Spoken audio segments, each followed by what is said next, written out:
Fala nação, sejam muito bem-vindos mais uma vez aqui ao nosso canal Mundo Fla Rie, que já deixe seu like, se inscreva aqui e ative o sino, galera. Brasil, eu vou estar sentadinho ali ao lado do Fernandão e Getúlio Vargas estará aqui abrilhantando os donos da bola. Ele que tá lá, tá dando 20 doletas num latão da Verdinha. Não sei se vocês viram isso ontem, eu vi lá no Instagram dele, eu falei, rapaz, tá com muito, hein, Getúlio Vargas. Só o nosso Wagner Montes aí que tá com igual dele também. Essa galera aí tá com muito. Bom, vamos falar de Flamengo, porque esse homem aí, ó, tá de saída, o Fabrício Bruno vai mesmo pro West Ham, valores podem chegar aí a 15 milhões de euros, o Flamengo contratou ele por 15 milhões de reais e pode vender por 15 milhões de euros, 13,5 fixos, mais 1,5 por alguns bônus.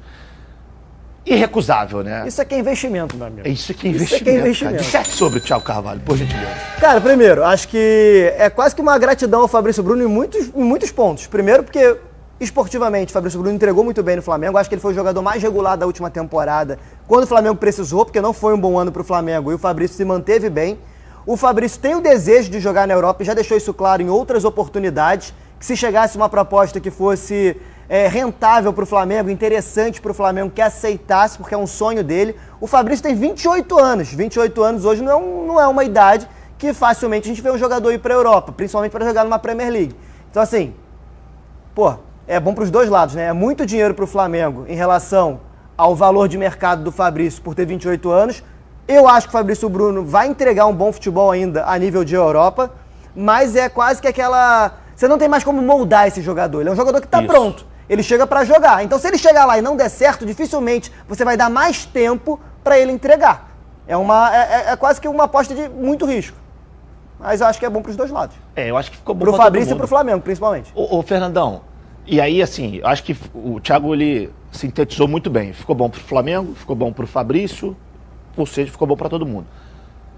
Mas essa ida dele para a Europa, é claro que é um desejo dele e tudo mais. Isso impulsiona, por exemplo, o Dorival Júnior a mantê-lo na seleção brasileira? Você acha que no West Ham ele vai ter os olhares que ele teria se estivesse no Flamengo pelo Dorival? Flavinho, eu reitero tudo que o Thiaguinho falou. É raríssimo isso acontecer. E é importante a gente mostrar a vitrine. O quanto uma boa vitrine, uma vitrine vitoriosa, faz com que o seu produto seja impulsionado. Não é muito comum a gente ver, a gente está falando até do Nino, né? Sim. Um zagueiro de uma idade parecida. De uma idade parecida, campeão da Libertadores, um cara que, tecnicamente, na minha opinião, consegue entregar um pouco mais do que o Fabrício, fisicamente não. O Fabrício, fisicamente, é um dos caras que mais consegue entregar no futebol brasileiro hoje. E para o Dorival, nada vai mudar. O Dorival conhece o Fabrício. O Dorival pôde desfrutar de tudo que o Fabrício pode oferecer dentro do campo. Estiveram juntos na Libertadores de 2022. Mas a Europa pode dar uma experiência que o Fabrício não tem no enfrentamento. No enfrentamento de jogadores em um nível diferente, em uma realidade diferente, em um modelo de jogo diferente, no qual a seleção enfrenta nas competições oficiais, né?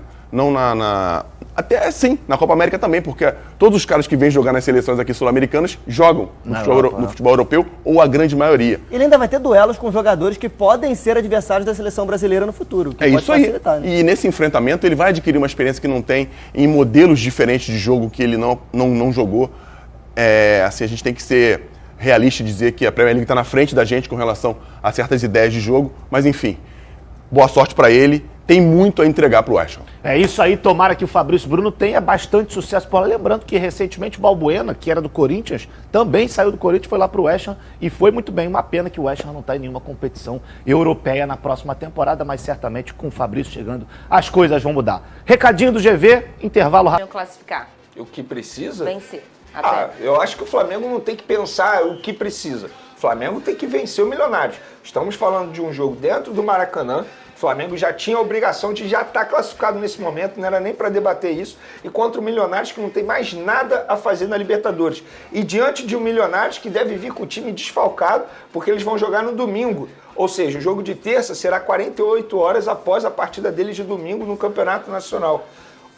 Cara, o que precisa para o Flamengo massacrar o Milionários dentro de casa? Pensar em saldo de gols. A verdade é essa. Não tem que ficar fazendo cálculo. Eu acho isso uma vergonha. O Flamengo, na altura do campeonato, com o investimento que tem, chegar na última fase da Libertadores, na última rodada da fase Libertadores da América, fazendo continha para se classificar.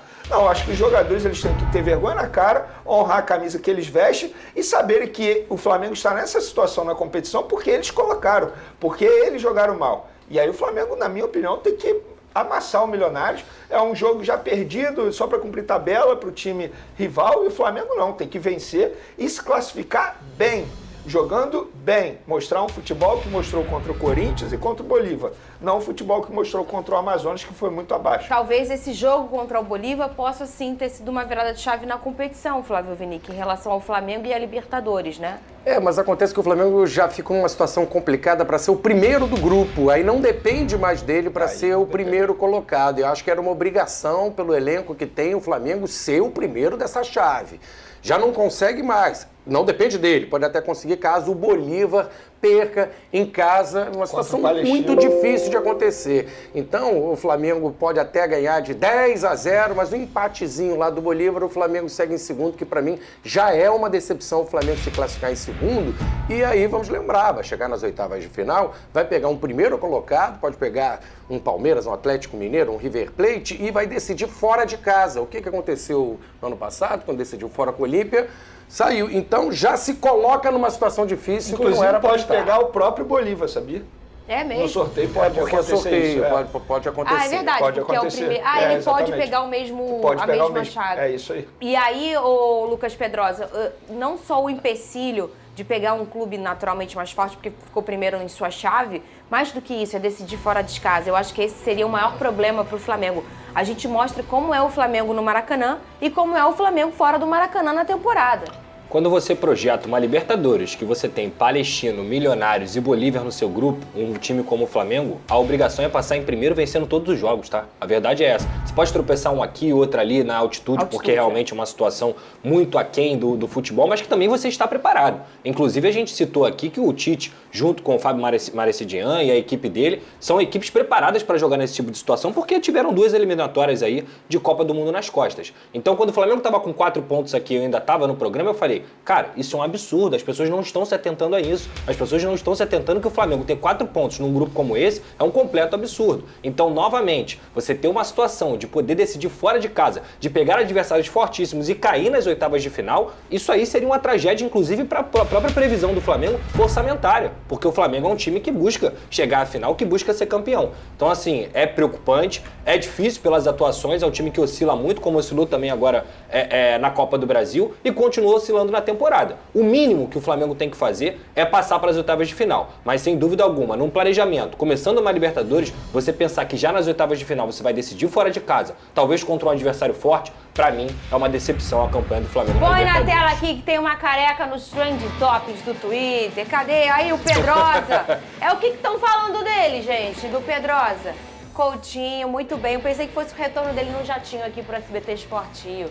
Cadê o jatinho do Pedrosa? Cadê sua boina, né, Pedrosa? Acho que o Pedrosa é a Pior que eu tenho uma boina, cara. Eu Você tenho tem? uma boina. Deixa ganhar. Deixa ganhar. Nação, Flamengo aí mira ainda novos reforços aí nessa temporada aí, em 2024, né? Equipe de Tite aí, junto com a direção do Rodolfo Landim aí, Marcos Braz, chegaram ao entendimento aí que o Flamengo aí tem que ter alguns reforços aí, principalmente agora, né? Que já conduziu a venda aí do zagueiro, né? Então o Flamengo vai ter aí que contratar mais algum reforço.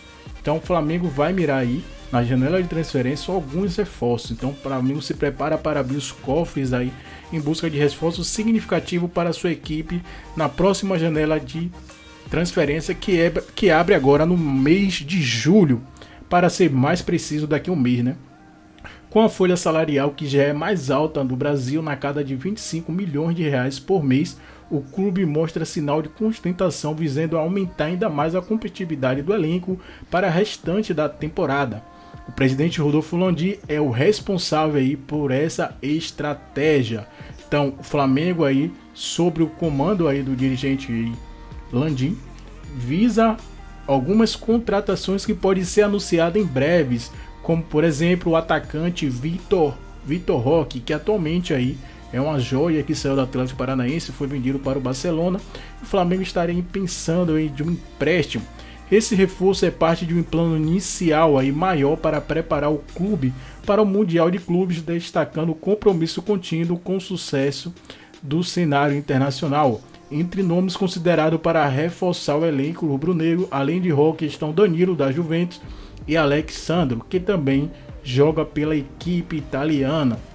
Além disso, o meio-campista Oscar, ex-internacional, está em negociações avançadas com o Flamengo, que pode resultar em outro reforço de peso para o Mengão. Então o Flamengo aí busca sim ser referência no futebol brasileiro e tenta algumas contratações aí, vamos torcer aí, né? A chegada de pelo menos aí, na minha opinião, que iria ajudar muito o Flamengo seria Vitor Roque, né? Um atacante, velocidade, um jovem aí, chegaria para somar muito aí no Flamengo. E também se tratando da lateral direita, Danilo, né? Que atualmente joga na Juventus, chegaria ali para ser titular, na minha opinião, né? Chegaria aí para tirar a vaga ali na lateral direita e ser a titular absoluto da posição. O Flamengo então busca aí reforçar aí nessa temporada 2024 ainda mais o elenco de Tite.